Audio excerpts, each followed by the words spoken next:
people know something. I want full cavity searches. Everyone, go deep on them. Did you know that Weird Al Yankovic braided his actual hair for the cover of his Bad Hair Day album? Or that 2 songs were left off because he was unable to get permission to perform the songs? What about the feud that developed between Weird Al and Coolio over the song Amish Paradise? Stick around as we answer these questions and more on 10 Fun Facts About Bad Hair Day by Weird Al Yankovic. Number 1. Special Guest. The 1996 music video for Weird Al's Amish Paradise is supposed to take place in Lancaster, Pennsylvania, due to the fact that large Amish communities exist in states such as Pennsylvania, Ohio, and Indiana. However, the music video was actually shot in Ventura County, which is just outside of Los Angeles. Weird Al's parents both make appearances performing as Amish people in the video. I'm not sure exactly where they can be seen, but I like to think that they are 2 of the 3 people doing the Office Space impersonation near the beginning of the video. Wait a second, Office Space wouldn't be released until 1999, which is 3 years after this video was made. Does that mean the infamous Office Space scene with a trio of white-collar workers beating and stomping on a malfunctioning printer was inspired by Amish Paradise? A fan on Reddit states that they believe his mother is one of the women selling quilts, but I can't find anything official to confirm this. Another fan on Reddit suggests that Al's father is one of the men raising a barn, and that some of the other men are Weird Al's bandmates. This same fan also believes that one of the men stomping on the computers at the beginning of the video actually looks like it may be Weird Al's father, and that makes me happy. Walk around town with a frown on my face. The whole world finna get your murder case. The murder rate may increase. One thing that I can confirm is that the actress sitting across from Weird Al performing the role that Michelle Pfeiffer played in Coolio's Gangsta's Paradise is none other than Florence Henderson, who played the mother of 3 young girls in 60s sitcom The Brady Bunch. Here's the story of a lovely lady. As I walk through the valley of the shadow of death, I take a look at my life and realize there's nothing left. Number 2. Rise from the Hay. Does the second to last scene in the Amish Paradise music video look a little odd to you? Well, that's because it was shot backwards. Or rather, Weird Al had to perform that section of the video backwards in order to achieve the visual effect where he rises from a haystack and catches his hat while reciting the lyrics of the song.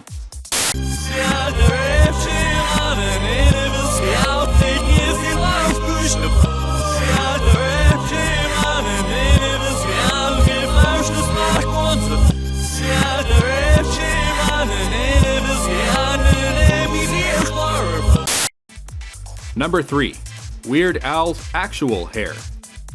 The album cover for Weird Al's Bad Hair Day features the singer with braids that stick out off the top of his head. This look was a parody of rap star Coolio, who was known to have interesting hairdos throughout his career. This was also due to the fact that Amish Paradise was the lead single from the album, so the whole marketing campaign centered around this concept. But did you know that Weird Al had his actual hair braided for the photo shoot? Nope, that is not a wig. Al allegedly described the process as excruciatingly painful and does not recommend anyone following in his footsteps. Number 4. Too much hair. Some fans have joked that regular Al makes an appearance in the music video for Gump, a parody of the popular Presidents of the United States of America song Lump, due to the artist sporting a bald cap in order to more accurately portray President singer Chris Ballew. But do you know who doesn't make an appearance? Guitarist Jim West. As Weird Al explained, "I feel really bad that Jim wasn't in the video. He was actually supposed to be in the video since the part called for a guitar player. Jim literally lost the role because he had too much hair. Our hairstylist said it would be nearly impossible to fit him in a short hair wig. Jim, as always, was a terrific sport about it. Hopefully, I'll be able to feature his talents next time around." In addition to wearing bald caps and wigs, Weird Al and his band are seen performing with oversimplified versions of the president's actual instruments, with Weird Al using a one-stringed bass instead of Chris Ballew's two-string bass guitar, and guitarist Steve J using a 2-string guitar instead of Dave Didera's 3-stringed Git bass. If you'd like to learn more about the Presidents with their bass guitar and Git bass, you might want to check out our video of 10 fun facts about the Presidents' self-titled album. But you might want to wait until you're done watching this video first. He's dumb, what's in his head? Number 5. Parody for Parody. The Weird Al song Spy Hard was created for and used as the opening sequence for the 1996 movie of the same name, starring comedic actor Leslie Nielsen. Spy Hard is a comedy which parodies popular action films, most notably the James Bond series. And who better to perform a parody song for a parody film than the master of parody himself, Weird Al Yankovic.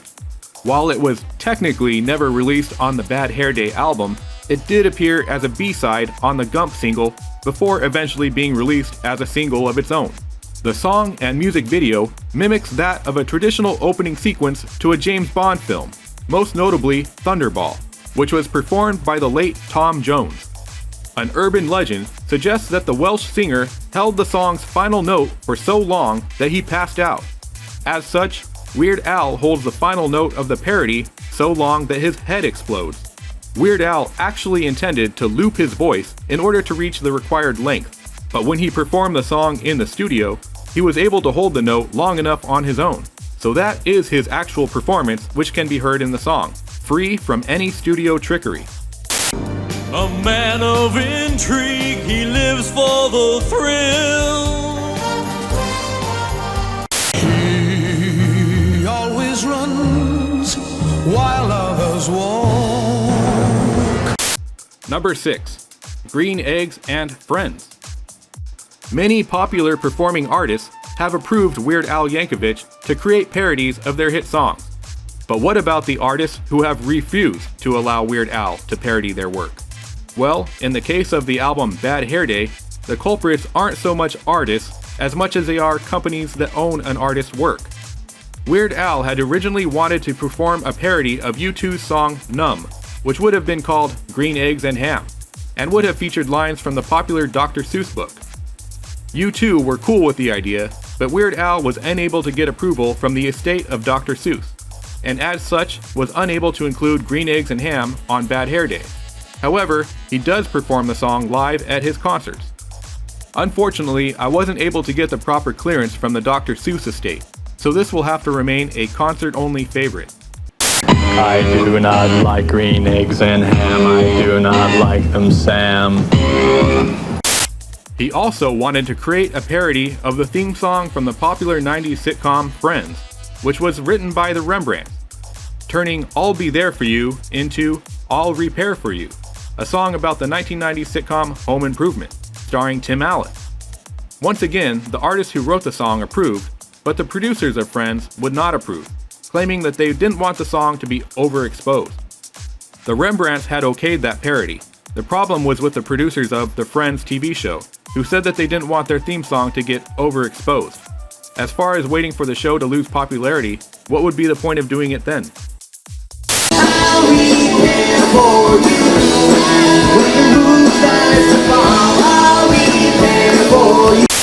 Number 7. No Weezering the Juice. No Weezering the Juice. People tend to think of two things when talking about Weird Al Yankovic. The first is obviously his hilarious parodies of popular hit songs. The other is his accordion, as the artist tends to include a song on every album which runs through a short list of polka-fied music from other artists.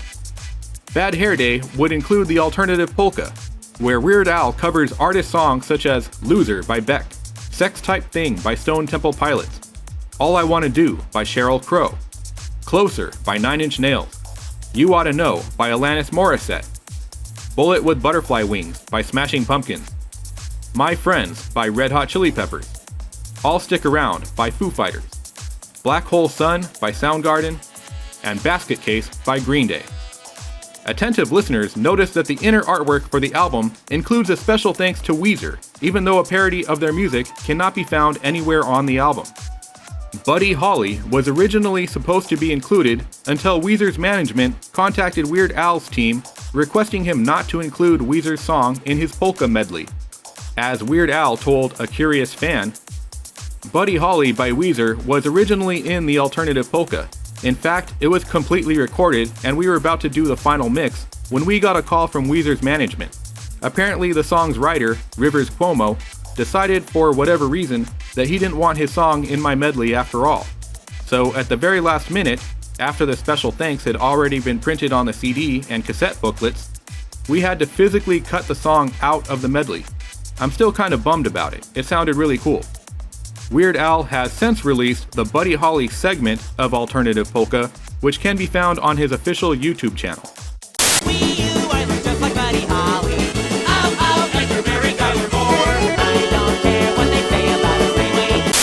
Number 8, Burp. Weird Al's Dentist. Cavity Search by Weird Al Yankovic is a parody of U2's Hold Me, Thrill Me, Kiss Me, Kill Me, which was featured on the popular Batman Forever original motion picture soundtrack in 1995. Between U2's single, which was a B-side from their Zooropa sessions, or Kiss from a Rose by Seal, this soundtrack really blew our minds back in the mid-90s. But rather than blow minds, Weird Al decided that he wanted to drill some teeth instead, electing to turn his parody song Cavity Search into what he describes as the ultimate dentist song, complete with authentic dentistry sound. As he told a fan, "I didn't want to just take a dental drill sound off a sound effects record, I wanted to make the ultimate dentist song. So I decided to do it as authentically as possible. I got my real dentist, Dr. Schuster, to come into the recording studio. He brought his actual dental drill with him, as well as a real human tooth, and then he proceeded to wail away on it while the tape rolled. I even took a turn with the drill and the tooth myself. It was pretty sick." These people know something. I want full cavity searches. Everyone, go deep on them. Number 9, Bart Simpson's Cameo. Fans of The Simpsons, who watched the show from the very beginning, might remember a running gag where Bart Simpson would make a prank phone call to the local bartender Moe, who serves drinks at his own establishment, where Bart's father, Homer, could often be seen laughing at the results of his mischief, unbeknownst to the fact that it was his own son causing it the whole time. This was one of the more memorable and defining characteristics of the popular cartoon character for the show's first few seasons, which might explain why Weird Al decided to use a clip from the show in his song Phony Calls, which parodies the popular TLC song Waterfalls, which is also one of the few songs I would listen to on the road as a teenager that my father said had a good message. And never mind that Sublime song, Date something or other. My mother couldn't make it past the lines of the first chorus without changing the channel on me. But don't expect such good messages from Bart Simpson, who would often leave the bartender flustered and angry after realizing that there's no such person named Mike Roch. Hello, is Mike there? Last name? Roch. Hold on, I'll check. Mike Roch! Mike Roch! Hey, has anybody seen Mike Roch? And that the patrons are laughing at him, not with him. Weird Al, however, would not leave the Simpsons voice actors feeling flustered, which would have been Hank Azaria and Nancy Cartwright. Yep, a grown woman plays the voice of a boy who has been 10 years old for close to 4 decades. When asked by a fan if he used a real clip from The Simpsons, Weird Al confirmed, saying, "Yes, that was taken directly from an episode of The Simpsons. I think it was called Blood Feud. It was a pretty sweet deal for The Simpsons voice actors. They each got a nice pile of money and they didn't even have to come to the studio." Additionally, the key tones being pressed at the beginning of the song correspond with the numbers 3725806, which was guitarist Jim West's home number at the time.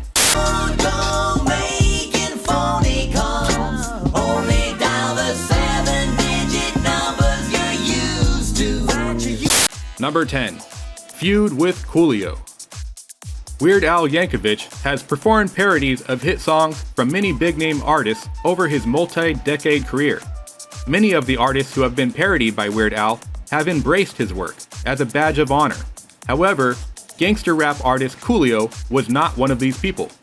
When approached by Weird Al's record company if he could do a parody of his song Gangster's Paradise, Coolio respectfully declined, as he seemed to take the lyrical matter of the song quite seriously, and did not want to see it be made the subject of something so unserious. As Coolio explains, "His record company asked for my permission and I said no, but they did it anyway. I ain't with that. I think that my song was too serious. I really don't appreciate him desecrating the song like that. Spending most our lives living in an Amish paradise. I churn butter once or twice. When Weird Al decided to make the song without Coolio's blessing, the rapper took offense and responded with a mention of Weird Al in his 1997 song, Throwdown 2000. Fools be up in the bars, unadvanced with a switch. Uppercuts and fight kicks with Weird Al Yankovic. Fools be in the bars, unbands with a switch. Uppercuts and fight kicks with Weird Al Yankovic. However, Weird Al states that he was told a different story by his record label, and that he made the song under the impression that Coolio had given him the green light. As he explained through email, 2 separate people from my label told me that they had personally talked to Coolio, and that he told them that he was okay with the whole parody idea. Halfway into production, my record label told me that Coolio's management had a problem with the parody, even though Coolio personally was okay with it. My label told me they would iron things out, so I proceeded with the recording and finished the album. Weird Al would later go on to explain to VH1's Behind the Music that he had sent a sincere apology letter to Coolio. However, he had not heard back from Coolio and was unsure what to think about the situation. There was apparently some major miscommunication between Coolio's people and my people. I was under the impression that Coolio had given his blessing for me to do a parody of Gangster's Paradise. However, much to my surprise, Coolio made a statement to the press backstage at the Grammys saying that he didn't appreciate me desecrating his song and that I should stay away from him. I don't know if Coolio changed his mind about the parody or if my record company just gave me some bad information. I don't think I'll ever know for sure what happened. I immediately sent Coolio a sincere letter of apology for the misunderstanding, but have to this date not heard back from him.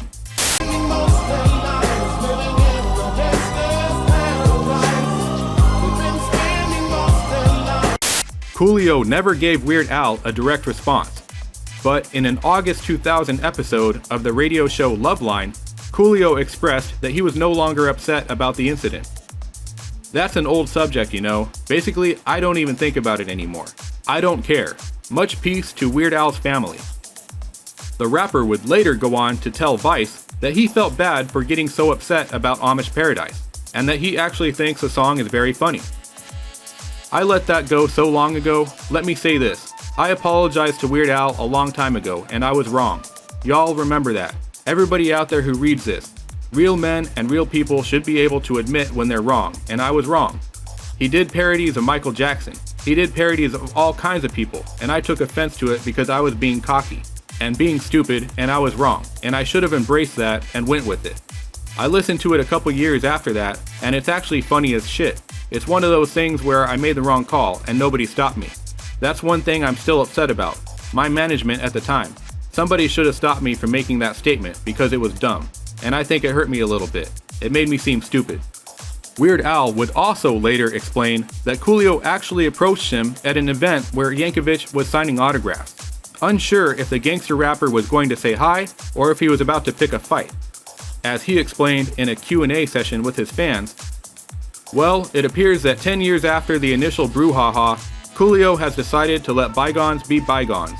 I was at the Consumer Electronics Show earlier this year signing autographs at the XM radio booth when somebody told me, "Hey, did you know Coolio is in the building?" A few minutes later it was, "Hey, Coolio is in the area."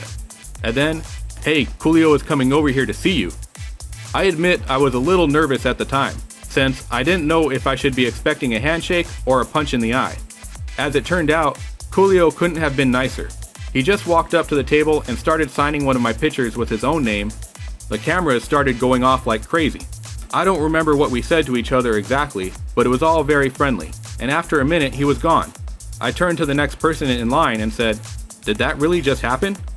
So to answer your question, I doubt I'll be invited to Coolio's next birthday party, but at least I can stop wearing that bulletproof vest to the mall.